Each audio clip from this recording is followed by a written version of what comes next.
Baik, Assalamualaikum warahmatullahi wabarakatuh. Waalaikumsalam warahmatullahi wabarakatuh. Perkenalkan kami dari kelompok 6 yang terdiri dari saya Yogi Agil dengan NIM belakang 1217. Dan saya Arpan Ramadan Santosa, bernim 1218. Sebelumnya kami memohon maaf dikarenakan salah satu teman kami yaitu Halbi tidak bisa hadir dalam presentasi kali ini. Kami sudah mencoba untuk menghubungi dia sebelumnya, namun sejauh ini tidak ada respon dari dia. Jadi untuk sekarang kami akan memulai presentasi hanya beranggotakan kami sendiri. Dan di sini kami akan menyampaikan hasil observasi dari masing-masing subjek kami.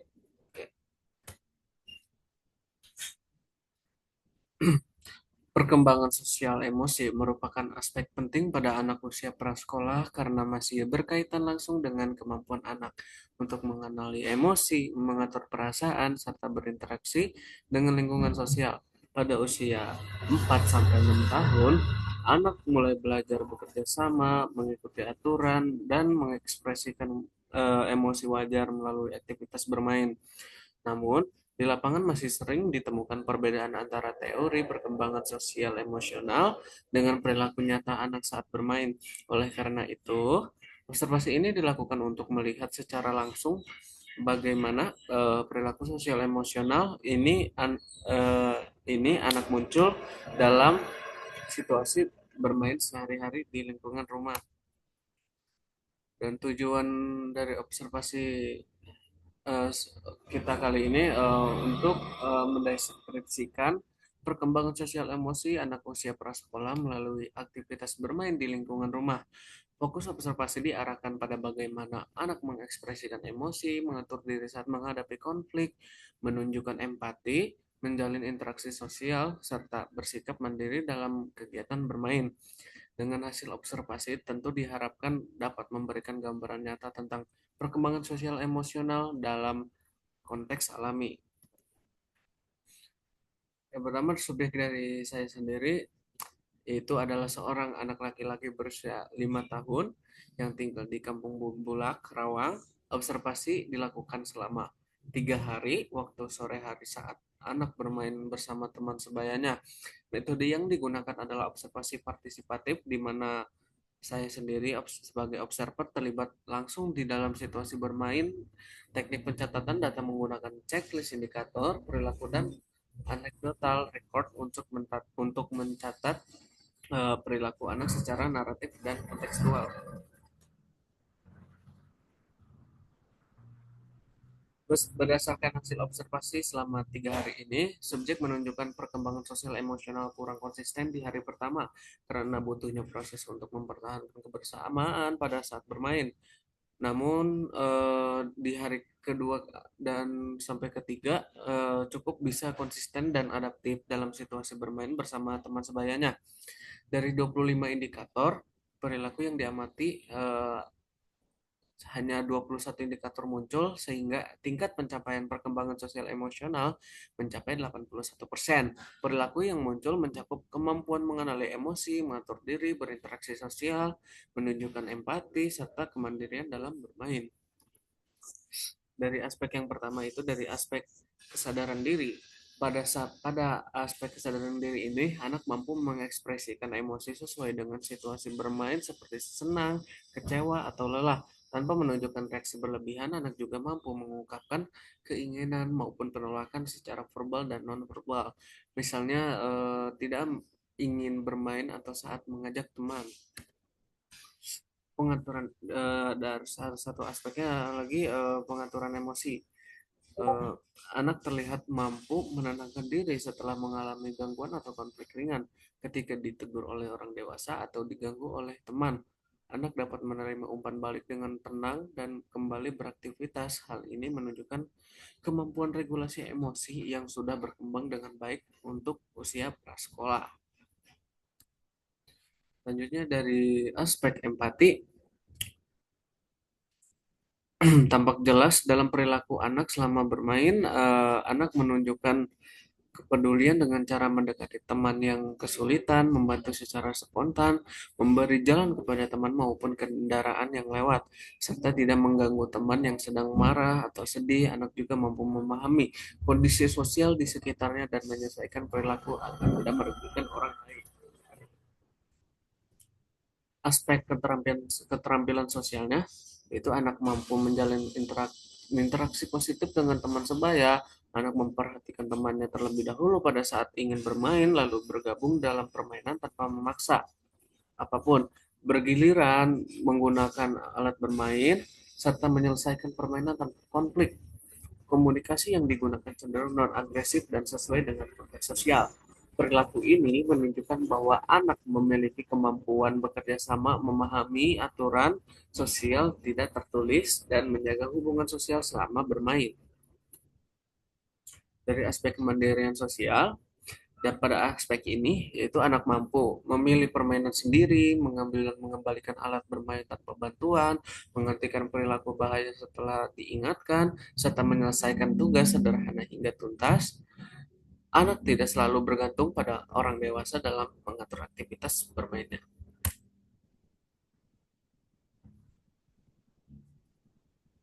Oke, berikutnya saya akan menjelaskan hasil observasi dari subjek saya. Subjek saya ini merupakan seorang anak laki-laki berusia 6 tahun yang tinggal di Dusun Kerajaan Satu, Desa Bengle. Dia berinisial DP. Observasi ini dilakukan selama 3 hari pada waktu sore hari saat anak bermain bersama teman sebayanya. Metode yang digunakan adalah observasi partisipan dan sistematis. Kenapa menggunakan metode ini? Karena observer terlibat langsung dalam situasi yang diamati sehingga dapat memperoleh data yang lebih mendalam, akurat, dan sesuai dengan kondisi nyata di lapangan. Selain itu, observer mengamati dan mengobservasi subjek melalui indikator yang telah disediakan. Indikator tadi yang dibuat berdasarkan aspek-aspek sesuai teori yang ada. Untuk teknik pencatatan data menggunakan checklist indikator perilaku dan anecdotal record untuk mencatat perilaku anak secara naratif dan kontekstual. Oke, kita mulai dari aspek pertama. Belum ya, sorry. Gambaran umumnya. Berdasarkan hasil observasi selama 3 hari, subjek menunjukkan perkembangan sosial emosional yang cukup baik. Subjek menampilkan perilaku yang kooperatif ketika bermain dengan temannya, seperti menunggu giliran ketika bermain, kemandirian dalam memilih permainan dan menjalankannya tanpa kesulitan, juga interaksi sosial yang terjalin dengan cukup baik, dengan tidak adanya konflik yang terjadi antara dia dan temannya selama observer melakukan observasi. Oke, untuk aspek pertama ada kesadaran diri. Pada aspek ini, subjek mampu menunjukkan ekspresi wajah yang sesuai dengan situasi permainan. Misalnya ketika dia merasa senang ketika bermain, dia menunjukkan dengan raut wajah yang senang gitu. Dan cemberut kalau dia merasa kecewa gitu. Jadi dia tanpa kesulitan sama sekali dalam menunjukkan emosinya tadi.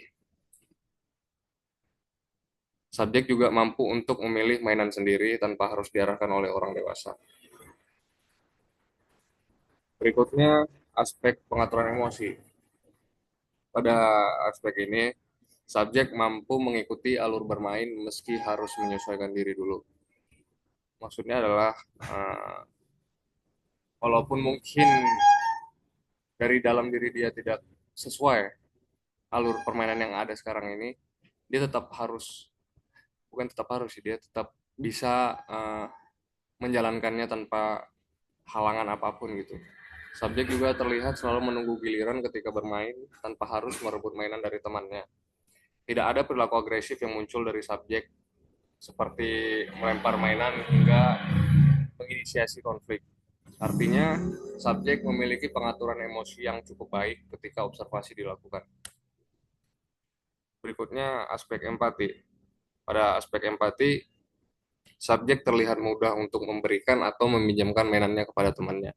Tidak ada dalam observasi ini ya, tidak ada eh, subjek itu memunculkan mimik wajah atau ekspresi yang tidak suka ketika temannya meminjam mainan dari dia.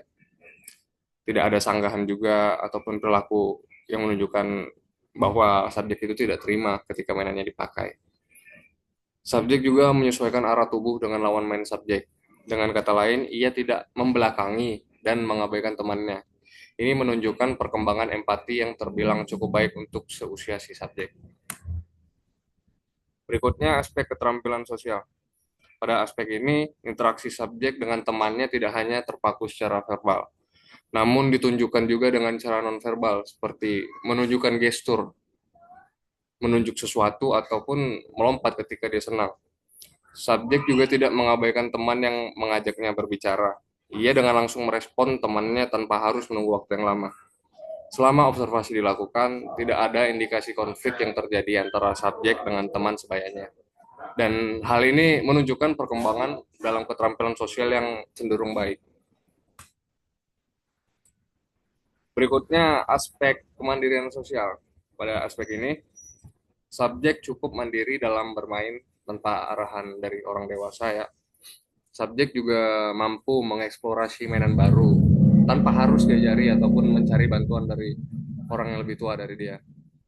Namun dalam observasi kemarin, 3 kali observasi kemarin, di hari pertama dan kedua itu subjek kurang memperhatikan untuk merapikan mainannya setelah digunakan gitu. Dan perilaku ini terlihat hanya di observasi hari ketiga saja. Di hari ketiga, subjek menunjukkan bahwa dia merapikan mainannya kembali setelah digunakan. Untuk kekurangan yang seperti ini memang lumrah terjadi pada anak-anak seusia subjek, sehingga tidak semua aspek menunjukkan hal yang positif saja. Oke, berikutnya hasil umumnya. Berdasarkan hasil observasi yang dilakukan oleh dua observer, yaitu saya dan Arpan, terhadap dua subjek yang telah kami jelaskan tadi, secara umum dapat disimpulkan bahwa perkembangan sosial dan emosional kedua subjek berada pada kategori baik.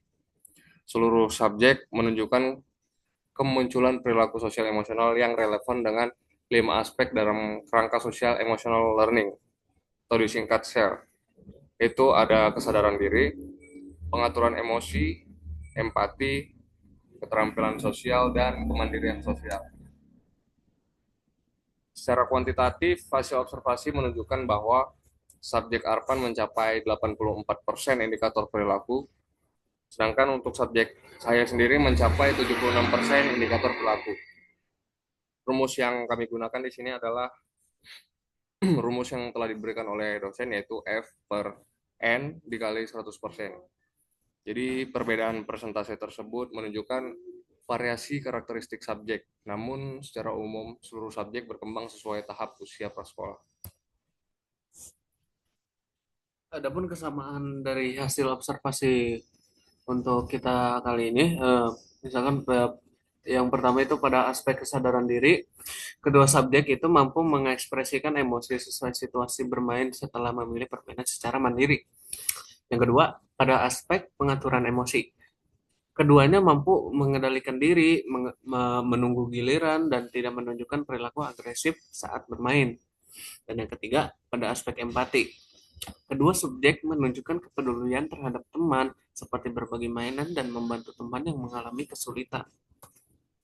Yang keempat, pada aspek keterampilan sosial, keduanya mampu menjalin interaksi positif, berkomunikasi dengan baik, serta bekerja sama tanpa konflik. Yang kelima, pada aspek kemandirian sosial, kedua subjek mampu bermain secara mandiri tanpa kegantungan penuh pada orang dewasa. Secara umum, kedua subjek ini menunjukkan perkembangan sosial emosional yang baik sesuai tahap usia prasekolah. Oke, berikutnya adalah perbandingan antar subjek. Bisa dibilang juga perbedaan ya. Dari kesamaan yang sudah disampaikan oleh Arpan tadi, tetap ada perbedaan antara kedua subjek ini. Perbedaan perkembangan sosial emosional antara kedua subjek ini terlihat pada tingkat konsistensi perilaku dan pencapaian indikator di setiap aspek. Subjek satu, yaitu subjek Arpan yang berusia 5 tahun, pada awal observasi menunjukkan perilaku sosial emosional yang belum konsisten, khususnya dalam menjaga kebersamaan saat bermain, namun mengalami peningkatan yang cukup signifikan pada hari kedua dan ketiga. Secara keseluruhan, subjek satu menunjukkan kemampuan adaptasi yang baik seiring berjalannya waktu. Sementara itu, untuk subjek kedua, yaitu subjek saya, sejak awal observasi telah menunjukkan perilaku sosial emosional yang lebih stabil dan konsisten. Subjek 2 mampu mengikuti aturan bermain, menunggu giliran, serta menjalin interaksi sosial tanpa konflik selama proses observasi berlangsung. Pada aspek kemandirian sosial, subjek satu lebih konsisten dalam menyelesaikan aktivitas bermain hingga tuntas, termasuk merapikan alat bermainnya. Berbanding terbalik dengan subjek saya tadi, menunjukkan kemandiriannya dalam uh, eksplorasi permainan, namun kurang konsisten dalam merapikan mainan setelah digunakan. Dan dia merapikan hanya di hari ketiga tadi dalam observasi. Selain itu, secara kuantitatif terdapat perbedaan capaian indikator, di mana subjek satu mencapai persentase lebih tinggi dibandingkan dengan subjek 2, yang menunjukkan variasi karakteristik perkembangan meskipun keduanya masih berada pada kategori perkembangan yang baik. Oke, kesimpulan dari hasil observasi kita kali ini dan dari berdasarkan hasil observasi terhadap dua subjek, subjek saya dan subjeknya Yogi sendiri, eh, subjek anak usia prasekolah itu dapat disimpulkan bahwa perkembangan sosial emosional kedua subjek berada pada kategori baik.